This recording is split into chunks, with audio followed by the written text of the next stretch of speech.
here we are in my bedroom, and there's a reason why we're in my bedroom, and that is because today I'm talking about human design projectors and sleeping arrangements.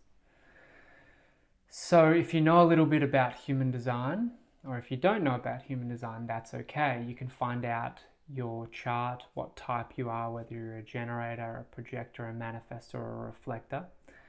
And then there's more specific types within them, but they're the main 4 types. And you can do that on a free website. So you can actually just type into Google Human Design Free Chart, and you should be able to get your type there. And if you're a projector, then this one's specifically for you. About 20% of the population are projectors. And this is specifically about actually sleeping arrangements if you're a projector. And especially if you're in partnership, or if you sleep with someone else, or on a regular basis, then should we be sleeping with lots of other people? In terms of, I'm not talking about making love, having sex. I'm talking about, it's a personal choice, but I'm talking about your body sleeping next to someone else's body. So spending 8 hours next to someone when you're both sleeping.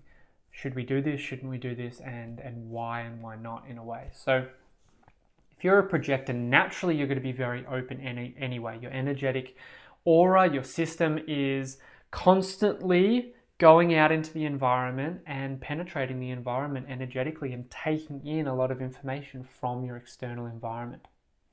Now, when you sleep, you're doing the same thing, and it's happening subconsciously, and you don't have any way of having a boundary. At least day-to-day life, I can switch my attention to not be focused on that person if I don't want my energy going there, and focus over here. Or I can close my eyes and focus fully on my body and bring my energy back and my awareness back to my body. If I'm sleeping, my aura is just totally open. There's no conscious ability for me to have boundaries. Therefore, I'm actually really, I can be deeply conditioned in those moments. A lot of energy I can be taking in from my environment.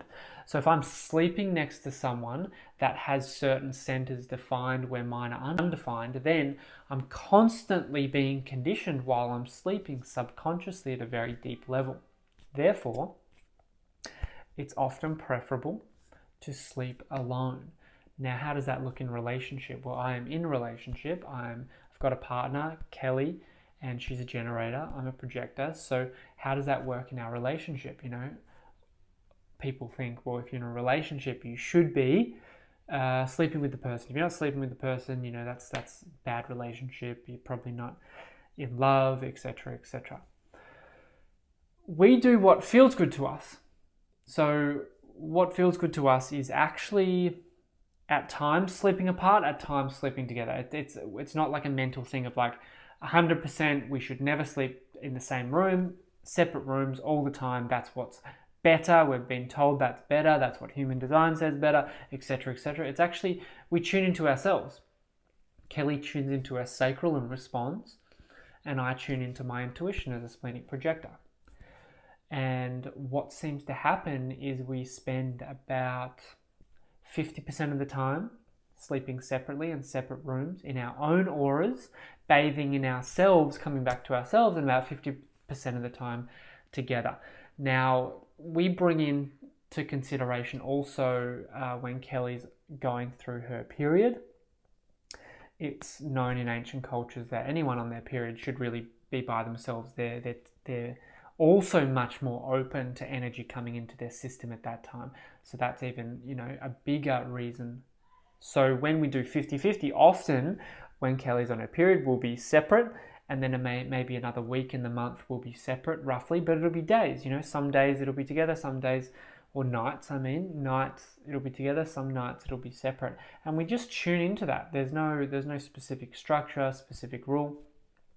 Before we go to bed, we often just check in, and if someone wants to sleep by themselves, they'll sleep by themselves. And it often works out to about 50% of the time where we are together and alone. And this is aurically, if you're sleeping right next to someone, you're constantly bathing in their aura.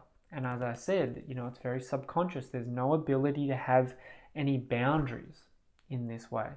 So It's, I believe, especially for me as a projector, I can feel a difference. When I sleep by myself, I'm in my own rhythm, my own flow, my own conditioning, and I'm coming back to myself. I'm not having another human being's conditioning and another aura on top of that, and then we wake up together. And it's also physically, like, what happens if I want to wake up a little bit earlier or a little bit later? And, you know, those physical things can come into it as well. For me, it feels really good to be able to wake up on my time and go into what I want to go into, whether that's going for a run, whether that's meditating, whether that's doing some breathing, whether that's getting straight into some work, whether that's reading. You know, there's so many different things I can do. But then when Kelly's there, it's sort of like a compromise. We're like, oh, well, you know, what are you doing? Or if someone's alarm goes off, the other person will jump in on their flow. So it's really important for us to, you know, at least 50% of the time to actually sleep in separate rooms and wake up at our own time and be in our own process. So I wanted to speak about this. If you're a projector and if you've got a partner, bring it up with them. Like, ask them, you know, are you comfortable if we spend some time apart? I want to test for myself. Remember, human design is a living experiment. You get to see how it actually feels inside you, you know, depending on what type of projector you are. You'll get to know if that's good or not for you in different ways. But experiment. You know, do a week of sleeping by yourself. Yeah, you might be like, oh, I really want to sleep with that person, you know, tonight, like it just feels, but, you know, have a boundary of like, no, this week I'm going to do that, and I'm going to feel my energy. I'm going to feel how it feels in myself, how my aura feels, how my emotions feel this week, how my mind, how my energy, you know, how is it different to last week? And see if you can pick up on these things. So let me know how you go. You know, let's see. If you're a projector and you've got a partner and you do have an opportunity, if you've got multiple rooms, try 7 days. Do a 7-day challenge of sleeping by yourself in your own aura and just see what happens. Experiment with that. If you do it, let me know. Let me know your experience and let others know your experience, so then we can actually see. For me, I can feel the difference, but I would like to, you know, get a gauge on others. You know, what are you feeling when this happens, when you do this and when you experience no external conditioning from the outside, when you're sleeping, when you're at your most vulnerable, really, when your energy is so open. And when you actually go from vertical to horizontal, your human design chart changes.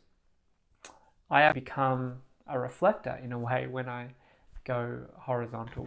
So I'm, you know, quite open, no centers. So can be deeply conditioned in that way. But anyway, I'll leave it there. If you like this video, give it a thumbs up, and I'll see you in the next video.